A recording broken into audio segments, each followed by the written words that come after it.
नमस्कार दोस्तों, कैसे हो आप सभी। स्वागत करते हैं आप सभी केवस्ती जी को इसमें। तो दोस्तों आज जो है कि बिहार स्टेट एग्जाम्स के लिए एक प्रीवियस ईयर का क्वेश्चन पेपर लेके आए हुए हैं और आप सभी को पता है कि बिहार स्टेट 2025 का फॉर्म आ चुका है और लास्ट डेट 27 तारीख रखा गया है फॉर्म भरने का।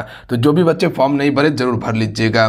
देखिए ये पेपर 1 आने वाला है, कक्षा 9 से लेके 10th के लिए जो पेपर होगा 1 वाला, उसी में हम सभी सोशल साइंस यानी कि सामाजिक विज्ञान का ये पेपर कंप्लीट करने वाले हैं जो 20/5/2024 को फर्स्ट शिफ्ट में क्वेश्चन पूछा गया था। देखिए पीवाईक्यू से काफी ज्यादा क्वेश्चन रिपीट किया गया है, ध्यान दीजिएगा आप सभी। पीवाईक्यू को पूरा कंप्लीट कर लीजिए, इस पे पकड़ बना लीजिए, रिजल्ट आराम से आपका हो जाएगा। तो चलिए शुरू करते हैं। सभी एक बार सेशन को लाइक करके शेयर जरूर कर दीजिएगा। इससे पहले एक पीवाईक्यू क्वेश्चन हो चुका था जिसका लिंक हम डिस्क्रिप्शन में दे दिए हैं, वहां से जाके भी आप कंप्लीट कर लीजिएगा।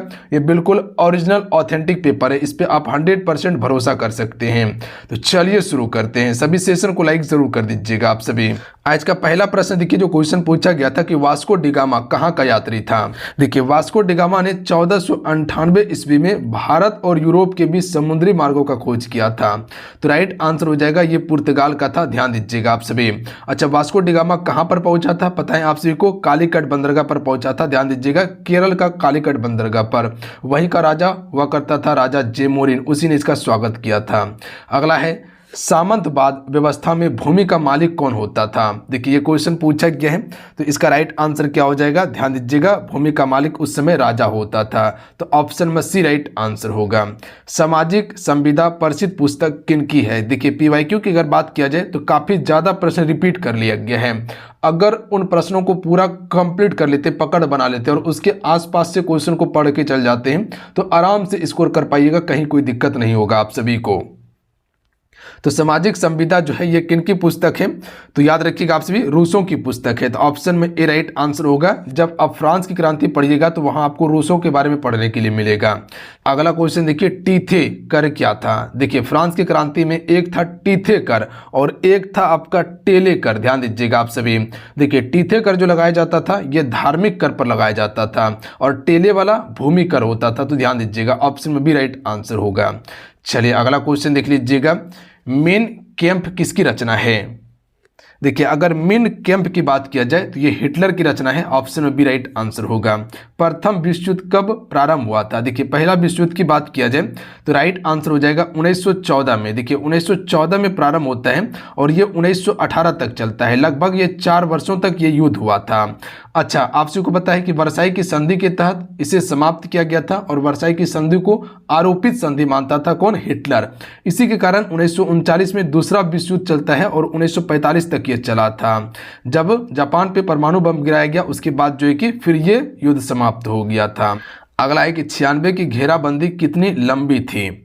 तो इसका करेक्ट आंसर हो जाएगा ऑप्शन में सी, याद रखिएगा 28 दिन की घेराबंदी थी, याद रखेंगे आप सभी, बात समझे।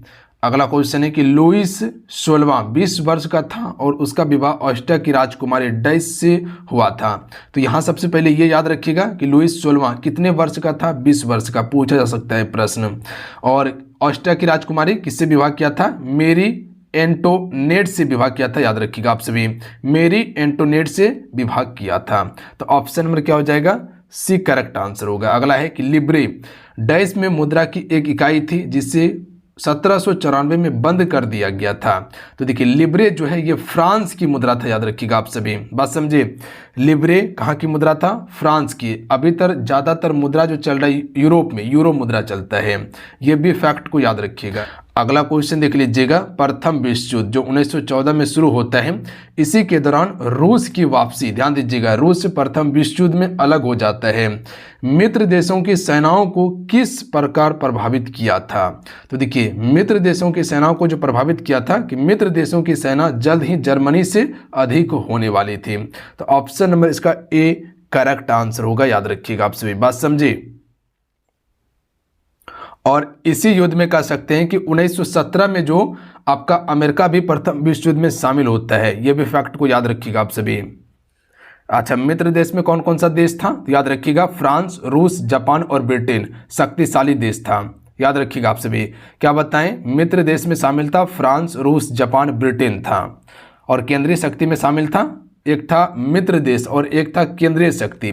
तो केंद्रीय शक्ति में जर्मनी हो गया, ऑस्ट्रिया हो गया, हंगरी हो गया, याद रखिएगा आप सभी, और बुल्गारिया देश भी इसमें शामिल था।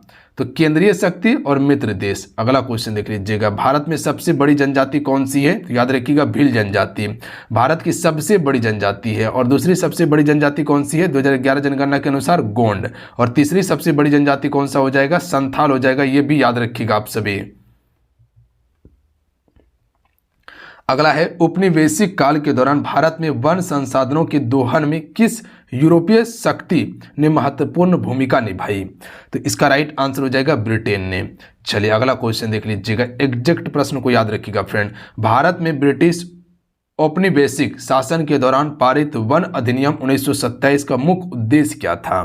तो देखिए, इसका मुख्य उद्देश्य था वनों पर नियंत्रण और कड़ा करना और व्यावसायिक हितों के लिए उनके उपयोग को विनियमित करना ही इसका मुख्य उद्देश्य था। तो ऑप्शन नंबर डी वाला करेक्ट आंसर होगा। याद रहेगा आप सभी को कि भूल जाइएगा, नहीं भूलिएगा। सभी एक बार सेशन को लाइक जरूर कीजिएगा। देखिए, ये जो मेहनत किया गया है सिर्फ आप ही के लिए मेहनत कर रहे हैं, ताकि आपको हम पूरा प्रीवियस ईयर का क्वेश्चन कंप्लीट करवा दें और रिजल्ट आपका हो जाए। जो क्वेश्चन पूछा जा सकता है वो हम आपको फैक्ट में बताते चल रहे हैं। अगर फैक्ट को भी देखते चल जाइएगा तो आराम से प्रश्न का आंसर कर लीजिएगा। देखिए, पीवाईक्यू करने का अर्थ क्या होता है? जो क्वेश्चन पूछा गया है उसके आधार पर जो क्वेश्चन आगे बन सकता है आसपास से, वो क्वेश्चन को कंप्लीट कर लीजिए, प्रश्न वहीं से आएगा आपका। बात समझे? चैनल को जरूर सब्सक्राइब कर घंटी को प्रेस कर लीजिएगा आप सभी। भारत के अधिकांश क्षेत्रों में महिलाओं को भूमि के स्वामित्व से बाहर क्यों रखा गया था? तो बता सकते हैं क्यों रखा गया था? तो राइट आंसर हो जाएगा पितृवंशीय रिश्तेदार प्रणाली और विरासत के तरीकों के कारण ही इसे भूमि के स्वामित्व से बाहर रखा गया था महिलाओं को। अगला है, ग्रामीण समाज में संपत्ति का सबसे महत्वपूर्ण संसाधन और रूप है। इनमें से ग्रामीण समाज में संपत्ति का सबसे महत्वपूर्ण साधन कौन सा हो सकता है? तो कृषि भूमि ही सबसे महत्वपूर्ण साधन था। मूंगफली का दूसरा सबसे बड़ा उत्पादक राज्य कौन सा है? तो याद रखिएगा आप सभी, ये हो जाएगा राजस्थान। ध्यान दीजिएगा, सबसे बड़ा उत्पादक राज्य की बात किया जाए तो वो आपका गुजरात होगा पहला नंबर में, जबकि दूसरा नंबर में आपका राजस्थान होगा। चलिए अगला क्वेश्चन देख लीजिएगा, आप सभी निम्नलिखित में से कौन सी फसल भोजन और चारे दोनों के रूप में प्रयोग करते हैं? तो ये आपका मक्का। याद रखिएगा, मक्का का उपयोग किया जाता है भोजन और चारे के रूप में। अगला है, संयुक्त राष्ट्र संघ की कितनी आधिकारिक भाषा है? देखिए, आधिकारिक भाषा की बात किया जाए तो 6 आधिकारिक भाषा है संयुक्त राष्ट्र संघ की। कौन कौन सा? अंग्रेजी, फ्रेंच, चीनी, रशियन, अरबी और स्पेनिश। याद रखिएगा, क्या बताएं? अंग्रेजी, फ्रेंच, चीनी, रशियन और स्पेनिश, अरबी, ये कुल 6 भाषाएं हैं। अच्छा, संयुक्त राष्ट्र का गठन कब हुआ था? 1945 में हुआ था, 24 अक्टूबर को। 24 अक्टूबर को संयुक्त राष्ट्र दिवस मनाया जाता है, यह भी फैक्ट को याद रखिएगा। अगला है, निम्नलिखित में से कौन राष्ट्र संघ के भीतर एक संगठन नहीं था? यहाँ 4 संगठन दिया गया है, इसमें कौन सा एक संगठन नहीं था? तो सैन्य बोर्ड जो है ये राष्ट्र संघ के भीतर नहीं था, अंतर्राष्ट्रीय सैन्य बोर्ड। याद रखिएगा। जबकि शरणार्थियों के लिए आयोग, अस्थायी केंद्रीय हकीम बोर्ड और दास्ता आयोग, ये सभी था, जबकि ये वाला नहीं था। अगला है, बोरबान राजवंश जिसे फ्रांसीसी क्रांति के दौरान अपदस्थ कर दिया गया था, डैश को संधि पर हस्ताक्षर करने के बाद सत्ता में बहाल किया गया था। तो देखिए, बोरबोन वंश किस संधि के बाद सत्ता में बहाल किया गया था? वियना संधि के बाद। तो ऑप्शन नंबर क्या हो जाएगा? ए राइट आंसर होगा। बात समझे?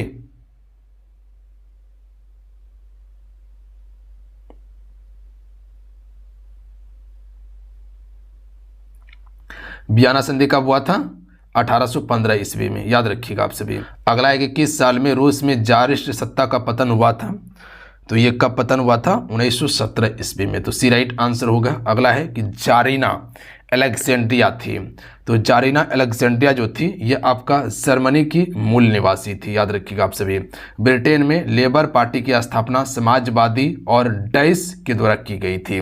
तो इसका राइट आंसर हो जाएगा option number A, trade Unionist के द्वारा की गई थी। ध्यान दीजिएगा आप सभी। चलिए अगला क्वेश्चन है कि निम्नलिखित में से कौन सी एक फलीदार फसलें हैं। तो देखिए फलीदार फसलों की बात किया जाए तो दालें जो हो जाएगा ये फलीदार फसलें हैं। अगला है कि 1916 में किसके नेतृत्व में चरमपंथियों ने कांग्रेस पर नियंत्रण हासिल कर लिया था। तो ये बाल गंगाधर तिलक के नेतृत्व में किया था। निम्नलिखित में से कौन सी घटना के बाद असहयोग आंदोलन वापस करनी पड़ी थी। देखिए 1920 में असहयोग आंदोलन चलाया गया था महात्मा गांधी जी के द्वारा और 1922 में इसे वापस लिया गया था चोरा चोरी कांड के कारण, जो कि गोरखपुर में घटित हुआ था। तो फैक्ट को याद रखिएगा। 1939 में कांग्रेस के अध्यक्ष चुनाव में पट्टाभी सीतारमैया किससे पराजित हो गए थे। तो देखिए ये सुभाष चंद्र बोस से पराजित हो गए थे। याद रखिएगा कांग्रेस के अध्यक्ष चुनाव में 1939 वाला त्रिपुरी वाला था, याद रखिएगा जो त्रिपुरी में हुआ था। अगला है औद्योगिक क्रांति सर्वप्रथम किस देश से हुई है। देखिए औद्योगिक क्रांति सर्वप्रथम जो है इंग्लैंड देश से हुई है। बाड़ाबंदी आंदोलन कहाँ हुआ था। तो बाड़ाबंदी आंदोलन इंग्लैंड में हुआ था। कहाँ पे, इंग्लैंड में। अगला क्वेश्चन है कि भूमंडलीकरण शब्द का इजाद किसने और कब किया था। तो देखिए भूमंडली शब्द का इजाद जो किया था सबसे पहले, उसका राइट आंसर होगा ऑप्शन में बी, जॉन विलियमसन ने 1990 में किया था। याद रखिएगा आप सभी। रेशम मार्ग कहाँ से प्रारंभ होता है। तो देखिए रेशम मार्ग प्रारंभ होता है चीन से। कहाँ से, चीन से। अगला है भारत में प्रेस का जनक किसे कहा जाता है। देखिए अगर प्रेस की जन्मदाता की बात किया जाए तो जेम्स हिक्की को कहा जाता है। जापान में छपाई की तकनीकी किनके द्वारा लाई गई थी। तो देखिए जापान में छपाई की तकनीकी की बात किया जाए तो ये चीनी बौद्ध भिक्षुओं के द्वारा लाई गई थी, जो बौद्ध भिक्षु था चीनी। छापा खाना यानी कि प्रिंटिंग प्रेस का आविष्कार किसने किया था। तो इसका राइट आंसर हो जाएगा गुटेनबर्ग ने किया था। अगला क्वेश्चन है क्वेश्चन नंबर 35, निम्नलिखित में से किस नवाचार ने बुनकरों को उत्पादकता बढ़ाने और मिल क्षेत्र के साथ प्रतिस्पर्धा करने में मदद की थी। तो इसका राइट आंसर क्या हो जाएगा पता है आप सभी को, ध्यान दीजिएगा आप सभी, फ्लाई शटल इसका राइट आंसर होगा। निम्नांकित में से कौन सार्क का सदस्य नहीं है। तो देखिए भारत, नेपाल और मालदीव ये सभी सार्क का सदस्य है, जबकि चीन नहीं है। तो ऑप्शन में डी राइट आंसर होगा। अच्छा सार्क का सदस्य कौन कौन सा देश है पता है आप सभी को।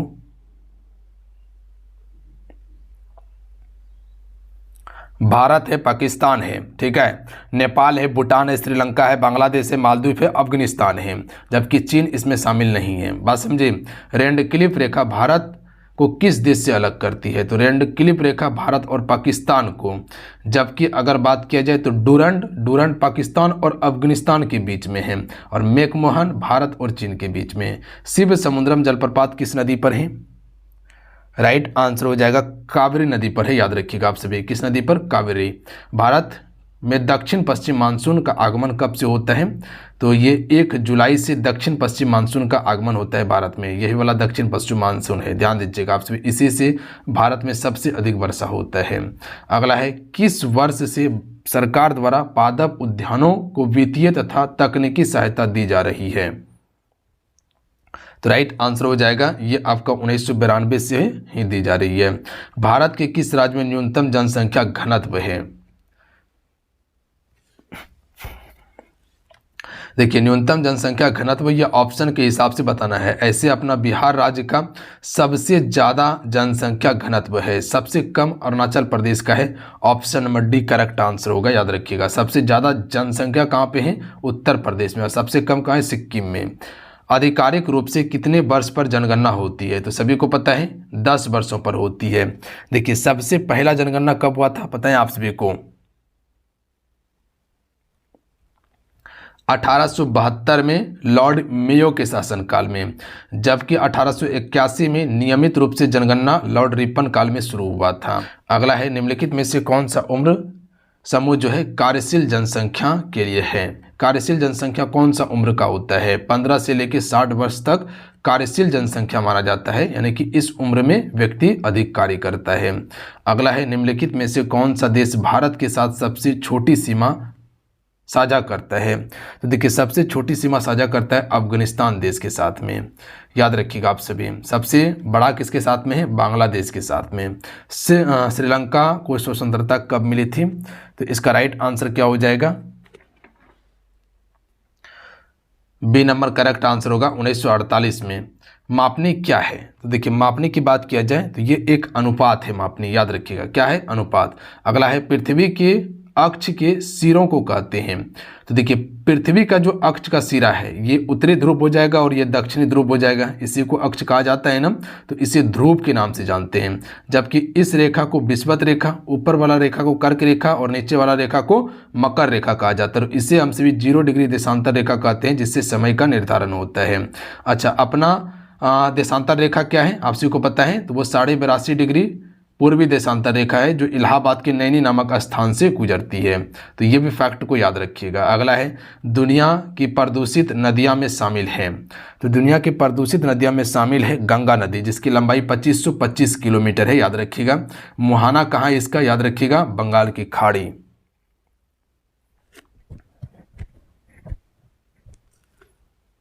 बात समझे।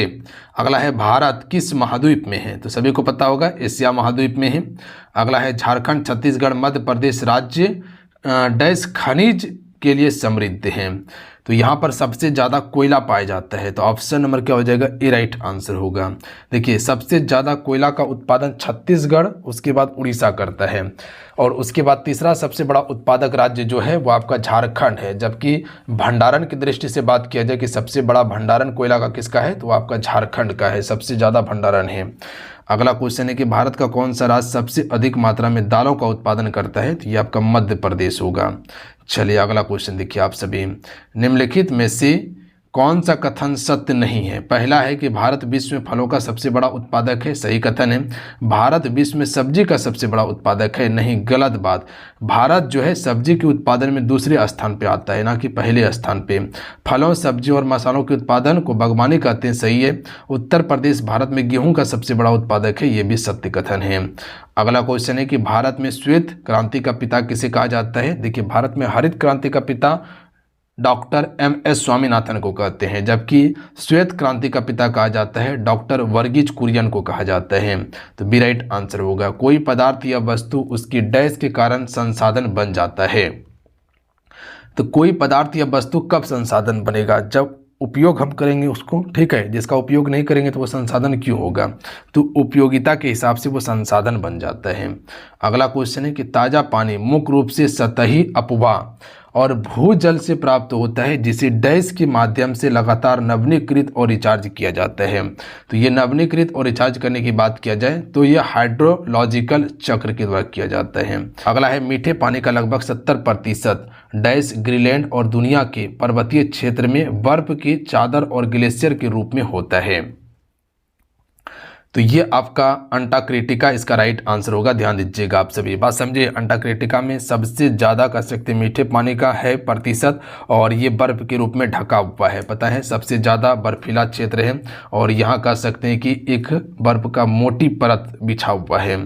अगला है, विश्व के जल भृतों में डैश से थोड़ा कम मीठे पानी को भूमि जल के रूप में संग्रहित किया जाता है।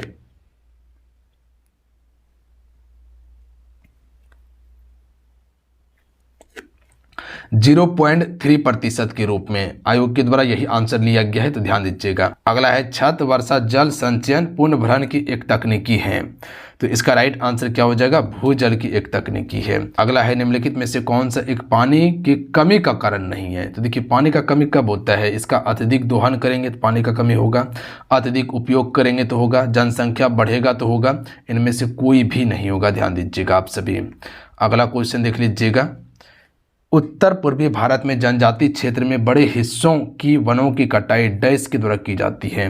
तो उत्तर पूर्वी भारत में सबसे ज़्यादा झूम कृषि किया जाता है। तो ये स्थानांतरित खेती के कारण वनों की कटाई होता है, जिसे झूम कृषि भी कहा जाता है।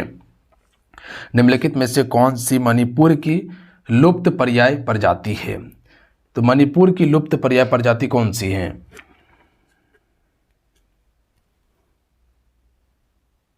संगाई, याद रखिएगा आप सभी। संगाई जो है ये मणिपुर की लुप्त पर्याय प्रजाति है। अगला क्वेश्चन देख लीजिएगा, निम्नलिखित में से कौन से गैर पारंपरिक संसाधन है?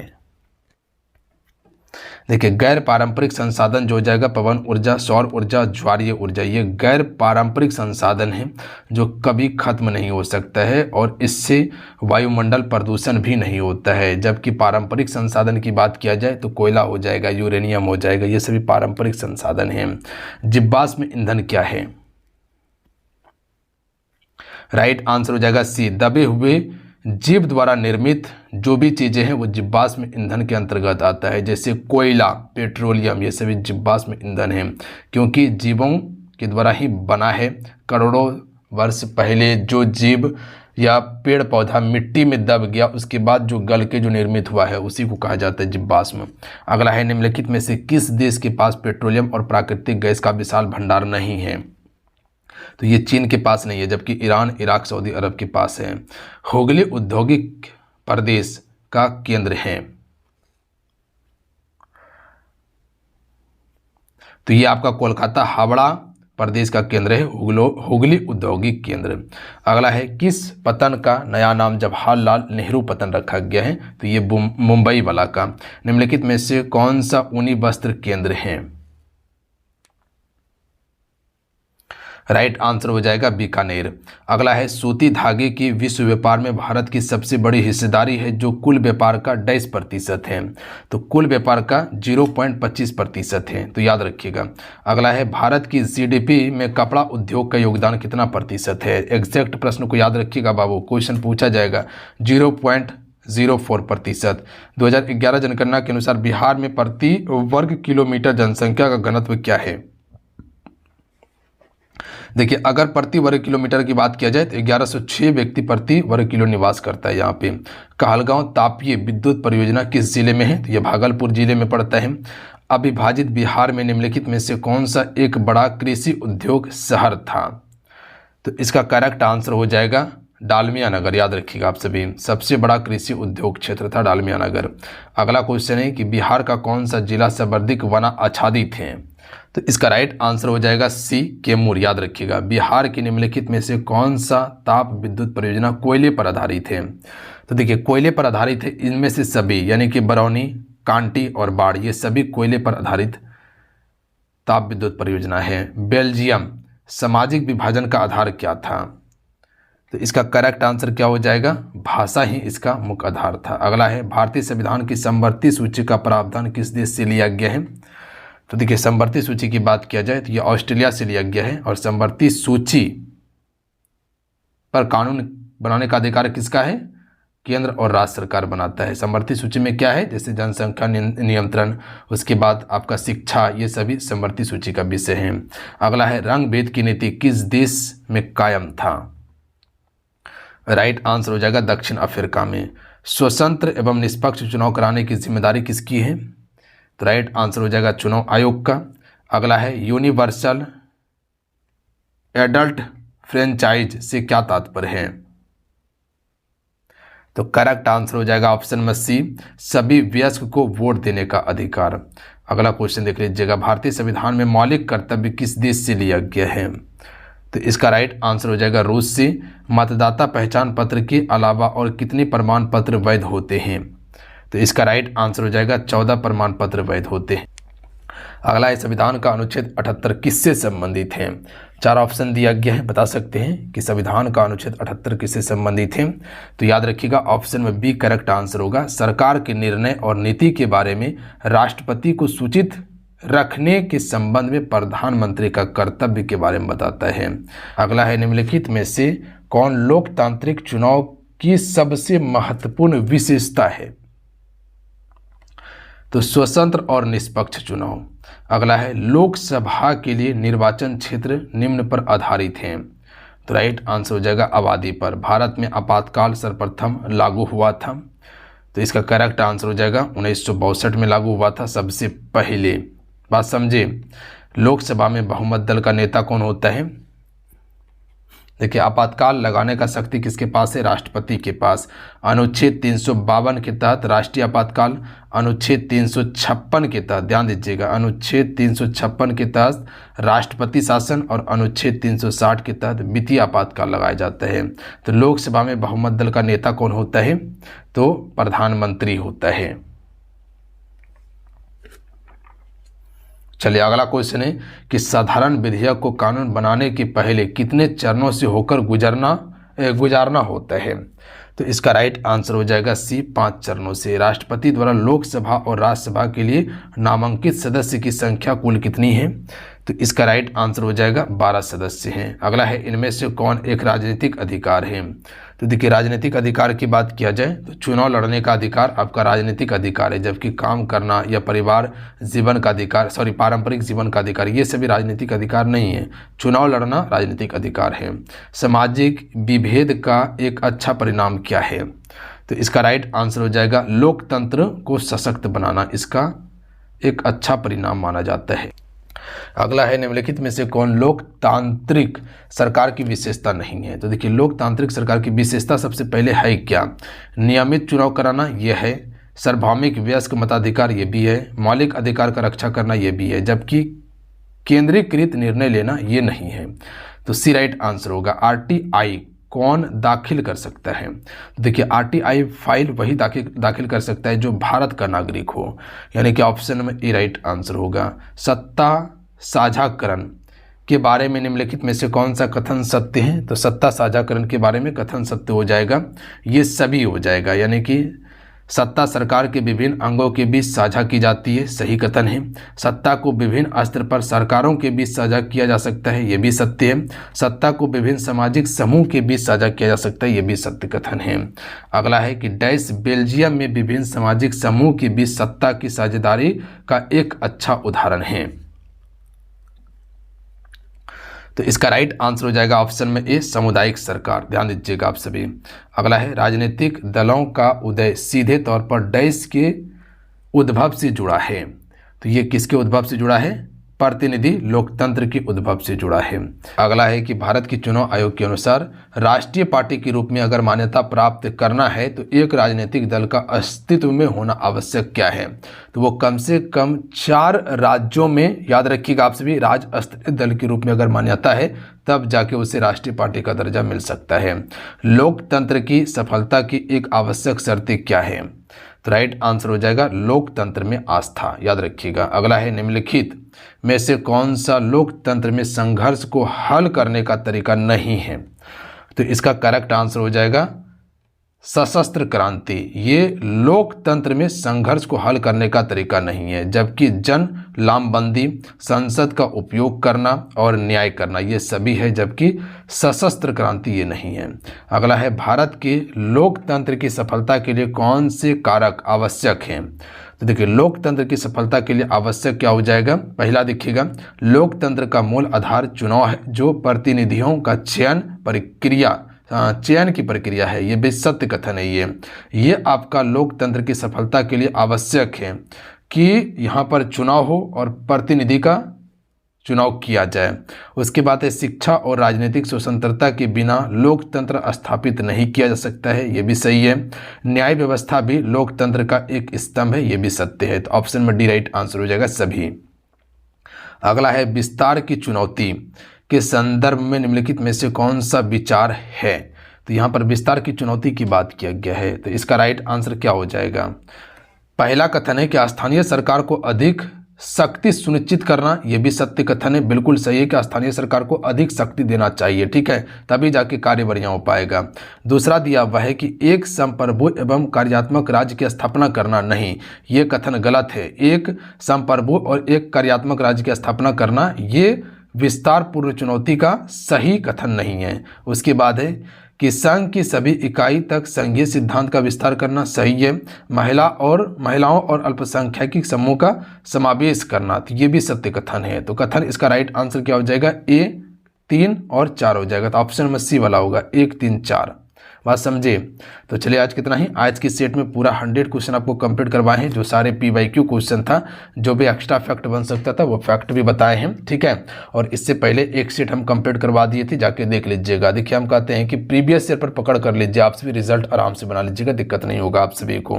बात समझे। मिलते हैं। जय हिंद, वंदे मातरम। ध्यान रखिएगा, पढ़ाई करते रहिएगा, जाते जाते वीडियो को लाइक करके शेयर कर दीजिएगा। जय हिंद।